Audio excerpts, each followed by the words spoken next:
അമ്മയ്ക്കെന്നോട് സ്നേഹമുണ്ടോ? എങ്കിലെന്നെ ഒന്ന് കൊന്നു തരാമോ? അമ്മയുടെ മുന്നിൽ വേദന കൊണ്ട് പൊട്ടിക്കരഞ്ഞ ഒരു 18കാരൻ. എന്നാൽ പിൻകാലത്ത് അവൻ ലോക ഫുട്ബോളിലെ ഐതിഹാസികതയായിരുന്നു. പക്ഷേ ലോകം അവനെ ഓർത്തത് ദുരന്ത നായകനായാണ്. അങ്ങനെയല്ലെങ്കിൽ പോലും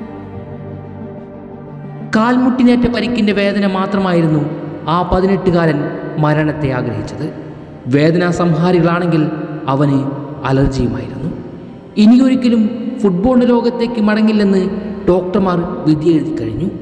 ഫിയൻഡാനോ തങ്ങളുടെ മോഹമായി കൊണ്ടുവന്ന കളിക്കാരനെ ആദ്യ 2 സീസണുകളിൽ ലീഗിൽ കളിക്കാനായത് വെറും 5 മത്സരങ്ങൾ മാത്രമായിരുന്നു. ഫുട്ബോൾ ലോകത്ത് അയാൾ എഴുതപ്പെട്ട് കഴിഞ്ഞിരുന്നു. നിരാശയിലാണ്ടുപോയ 18 മാസങ്ങൾ. പക്ഷേ ബാജിയോ തിരിച്ചു വന്നു. ഫിയൻഡാനോയുടെ എക്കാലത്തെയും ചരിത്രങ്ങളിലൊന്നായി അയാൾ തിരിച്ചു വരികയായിരുന്നു. പക്ഷേ ബാജിയോയുടെ കരിയർ മുഴുവൻ പരിക്കയാളെ അലട്ടിക്കൊണ്ടേയിരുന്നു. പക്ഷേ ഓരോ തവണ വിധി എഴുതി കഴിയുമ്പോഴും അയാൾ തിരിച്ചു വന്നുകൊണ്ടേയിരുന്നു. അതായിരുന്നു റോബർട്ടോ ബാജിയോ.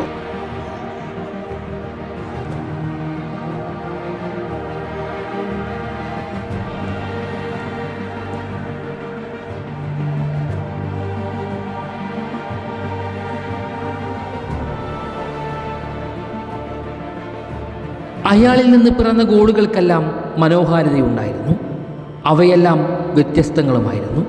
അതിലേറെ മനോഹരമായിരുന്നു അയാൾ ഉണ്ടാക്കിയെടുക്കുന്ന അനേകായിരം അവസരങ്ങൾ.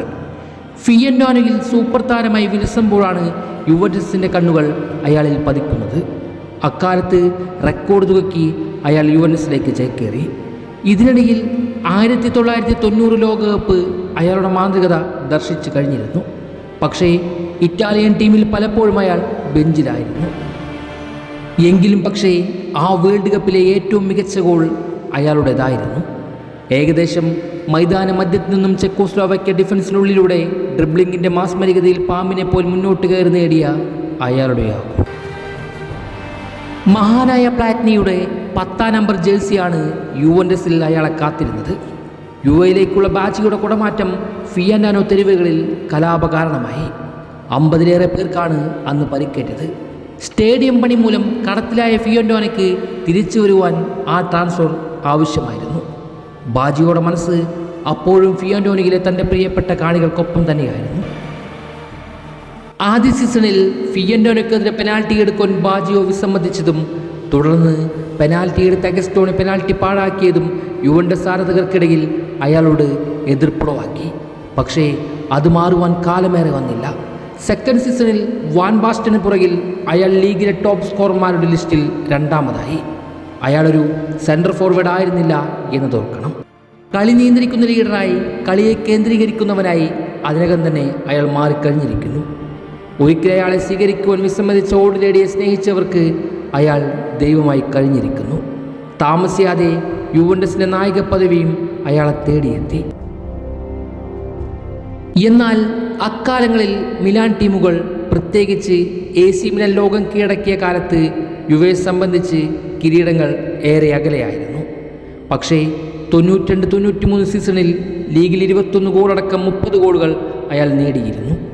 ഇറ്റലിക്കായി 5 ഗോളുകളും 93 കലണ്ടർ വർഷത്തിൽ 23 ലീഗ് ഗോളുകളും 8 യൂറോപ്യ ചാമ്പ്യൻഷിപ്പ് ഗോളുകളും അടക്കം 39 ഗോളുകളാണ് അയാളന്ന് നേടിയിരുന്നത്. ആ വർഷം ബലോൺ ഡിയോറും അയാൾ തന്നെ നേടി. ഫിഫ പ്ലെയർ ഓഫ് ദ ഇയറും മറ്റാരുമായിരുന്നില്ല. തൊട്ടടുത്ത സീസണിൽ ബലോൺ ഡിയോറിൽ 2ാം സ്ഥാനത്തും. അക്കാലത്ത് ലോകത്തിലെ മികച്ച താരം റൊമാരിയയോ ബാജിയയോ എന്ന ചോദ്യം ഉയർത്തിയാണ് 1994 ലോകകപ്പ് വിരുന്നിനെത്തിയത്. ബാജിയായുടെ ചിറകിലേറി ചരിത്രത്തിലെ ജൂലിയസ് സീസണിന് സമാനമായി മുന്നേറി ഒടുവിൽ ദുരന്ത നായകനായി ബാജിയോ തിരിഞ്ഞു നടന്ന അതേ 1994 ലോകകപ്പ്. തൻ്റെ സിസ്റ്റത്തിന് ബാജിയോ ചേരുമോ എന്ന് ഇറ്റാലിയൻ കോച്ച് സാച്ചിക്ക് സംശയമുണ്ടായിരുന്നു. ആദ്യ കളികളിൽ ആ കാലുകളിൽ നിന്നും ഗോളുകളും ജനിച്ചതുമില്ല. ദുർബലമായ ഗ്രൂപ്പിൽ ഗോൾ വ്യത്യാസത്തിൽ 2ാം റൗണ്ട് കടന്ന ടീമിനെ പിന്നീട് ബാജിയോ ഒറ്റയ്ക്ക് കൈപിടിച്ചുയർത്തുകയായിരുന്നു. നൈജീരിയക്കെതിരെ പ്രീ ക്വാർട്ടറിൽ പരാജയമുറപ്പിച്ച സമയത്ത് 89ാം മിനിറ്റിൽ അയാളുടെ ബൂട്ടുകൾ ശബ്ദിക്കാൻ ആരംഭിച്ചു. ഒടുവിൽ അധിക സമയത്ത് കിട്ടിയ പെനാൽറ്റി കൂടി ഗോളാക്കി അയാൾ അവരെ ക്വാർട്ടറിലേക്ക് എത്തിക്കുന്നുണ്ട്. ക്വാർട്ടറിൽ സ്പെയിനെതിരെ ഒരിക്കൽ കൂടി ഇറ്റലിയെ കൈപിടിച്ചുയർത്തുകയായിരുന്നു അയാൾ. അധിക സമയത്തേക്കെന്ന് തോന്നിച്ച മത്സരത്തിൻ്റെ 88-ാം മിനിറ്റിൽ സ്പാനിഷ് ഗോളി സുവിസരട്ടയെ മറികടന്ന് അയാൾ ഇറ്റലിയെ സെമിയിലേക്ക് എത്തിക്കുന്നുണ്ട്. സെമിയിൽ ബൾഗേറിയക്കെതിരെ 2 വട്ടമാണ് ആ ബൂട്ടുകൾ ശബ്ദിച്ചത്. 2-1 ബൾഗേറിയയെ മറികടന്ന് ഫൈനലിലേക്ക് എത്തുമ്പോൾ അയാൾ ഇറ്റലിയുടെ ദേശീയ ഹീറോയായിരുന്നു. എന്നാൽ പക്ഷേ അന്നയാൾ അവിടെ വീണു പോകുന്നുണ്ട്. ഫൈനലിൽ ഷൂട്ടൗട്ടിൽ ബ്രസീലിനെതിരെ നഷ്ടപ്പെടുത്തിയ ആ പെനാൽറ്റി ചരിത്രത്തിൽ അയാളെ ദുരന്ത നായകനാക്കി മാറ്റി. പെനാൽറ്റി എടുക്കുന്നതിന് മുമ്പേ താൻ മാനസികമായും ശാരീരികമായും ക്ഷീണിതനായിരുന്നുവെന്ന് അയാൾ ഇന്നും ഓർക്കുന്നുണ്ട്. പെനാൽറ്റികൾ നഷ്ടപ്പെടുത്തുന്നത് അതെടുക്കുവാൻ ധൈര്യമുള്ളവൻ മാത്രമാണെന്ന് ഒരിക്കലും ചരിത്രം ഓർമ്മിപ്പിക്കപ്പെടാറില്ല. എന്നിട്ടും ബാജിയോ ദുരന്ത നായകനായി.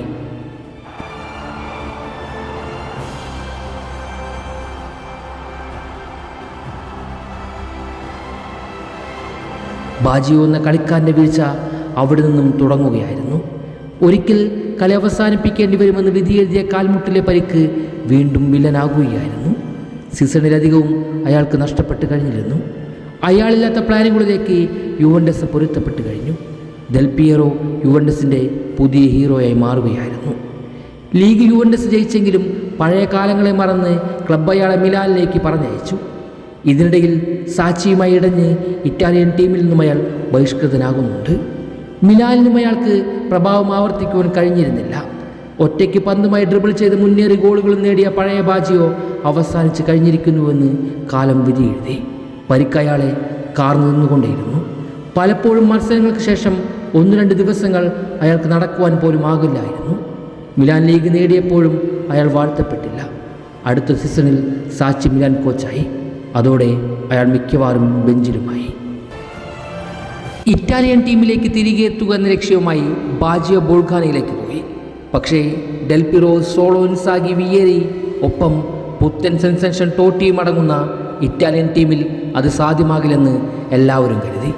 പക്ഷേ ഒരിക്കൽ കൂടി തിരിച്ചു വരുന്ന ബാജിയോയാണ് ലോകം കണ്ടത്. ഒരൽപ്പം മുന്നിലേക്ക് കയറിയാണ് അക്കാലത്ത് അയാൾ കളിച്ചിരുന്നത്.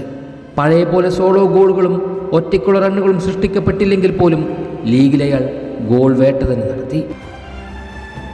അക്കാലത്ത് തങ്ങളുടെ പീക്കിൽ കളിച്ചിരുന്ന ബാറ്റിസ്റ്റൂട്ടിയും ഡെൽ പിറോയും 7-ലധികം ഗോളുകൾ അയാൾ ആ സീസണിൽ നേടി. 22 ഗോളോടെ സിരിയയിൽ അയാളുടെ ഏറ്റവും വലിയ ഗോൾ വേട്ടയായിരുന്നു അന്ന്. കോച്ച് മാൾഡിനി അയാളെ ഇറ്റാലിയൻ ടീമിലേക്ക് തിരികെ വിളിക്കുന്നുണ്ട്. പോളണ്ടിനെതിരെ പകരക്കാരനെ വന്ന് ഗോളടിച്ചുകൊണ്ട് അയാൾ ടീമിലേക്ക് തിരികെ എത്തിയെന്ന് ലോകത്തോട് വിളിച്ചു പറഞ്ഞു. പീക്ക് ബാജിയോക്കാൾ മികവുറ്റോനെന്ന് സ്വയം പ്രഖ്യാപിച്ചാണ് ഡെൽ പിയറോ ലോകകപ്പിനെത്തിയെങ്കിൽ പോലും ലോകകപ്പിൽ ഒരിക്കൽ കൂടി ബാജിയോ ഇറ്റലിയുടെ രക്ഷകനായി മാറുകയായിരുന്നു. ബാജിയോയുടെ അസിസ്റ്റിൽ വിയേരി തുടക്കത്തിൽ ഗോൾ നേടിയെങ്കിലും ചിലി തിരിച്ചടിക്കുന്നുണ്ട്. അവസാന നിമിഷം ബാജിയോയുടെ വിഷൻ ഇറ്റലിക്ക് പെനാൽറ്റി നേടിക്കൊടുക്കുകയും അതയാൾ ഗോൾ നേടി ഇറ്റലിയെ വിജയിപ്പിക്കുകയും ചെയ്യുന്നുണ്ട്. രണ്ടാമത്തെ മത്സരത്തിൽ വീണ്ടും ഡിബാജിയോയുടെ ഗോളിന് വഴിയൊരുക്കിയെങ്കിലും പരിക്ക് രണ്ടാം പകുതിയിൽ അയാളെ പകരക്കാരനാക്കി. ഓസ്ട്രേലിയക്കെതിരെ വിജയ ഗോൾ നേടി ഇറ്റലിയെ ബാജിയോ 2ാം റൗണ്ടിലേക്ക് എത്തിക്കുന്നുണ്ട്. എന്നാൽ നോർവേക്കെതിരെയുള്ള 2ാം റൗണ്ടിൽ അയാൾ ബെഞ്ചിലായിരുന്നു. ക്വാർട്ടറിൽ ഫ്രാൻസിനെതിരെ 67-ാം മിനിറ്റിലാണ് അയാൾ കളത്തിലേക്ക് ഇറങ്ങിയത്. ഇത് പിന്നീട് വിമർശനങ്ങൾ ക്ഷണിച്ചു വരുത്തുകയും ചെയ്തു. പക്ഷേ വന്ന നിമിഷങ്ങളിൽ തന്നെ അയാൾ ചാൻസുകൾ സൃഷ്ടിച്ചെങ്കിലും ഇറ്റലിക്ക് അതൊന്നും കൺവെർട്ട് ചെയ്യാനായിരുന്നില്ല. അവസാന നിമിഷങ്ങളിൽ ഒരിക്കൽ അയാളുടെ വോളി ഗോൾഡൻ ഗോളായി മാറുമെന്ന് തോന്നിച്ചിരുന്നെങ്കിലും മിസ്സാകുകയായിരുന്നു. ഇത്തവണ ഷൂട്ടൗട്ടിൽ ബാജിയോയ്ക്ക് പിഴച്ചിരുന്നില്ല. പക്ഷേ ഇറ്റലിക്ക് ഒരിക്കൽ കൂടി പിഴച്ചു. അയാളുടെ ലോകകപ്പ് മോഹങ്ങൾ അവിടെ അവസാനിക്കുകയായിരുന്നു.